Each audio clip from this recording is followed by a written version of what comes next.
The issue with live resin, it completely destroyed or shattered the original game because everyone was looking for stability, but now we were looking for taste.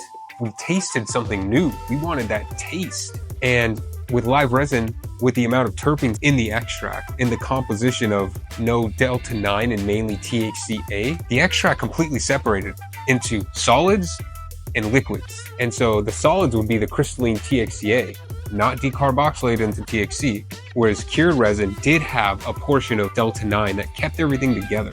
We had THC, those crystals, the sugar in live resin, which also had the potency and actually produces the effects. And then we had terpenes, which is abundant because we froze the product. We froze the biomass and then extracted it. And that just had so much terpene content. And those would completely separate. They had techniques and tried to jar it up. And, that's where sauce came from. First, people were trying to make shatter, but it would just butter. Mind you, in California weather, it would butter up real quick. And that was perceived as low quality or not maintained.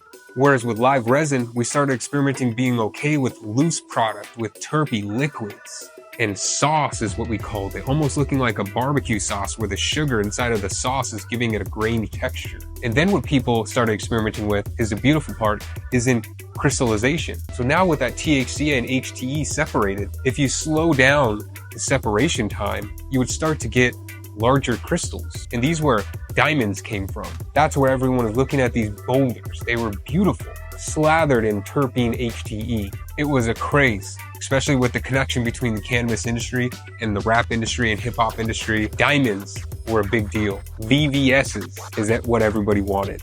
Next is something I didn't necessarily see coming, because back in the day, when you had a shatter or an extract, you weren't necessarily able to put that in a vape cart. It was only distillate in vape carts. Full spectrum was stuck needing dab rigs. And so what you had is this period where people were making, even back in 2014 when I was running a dispensary, my first jump into the industry,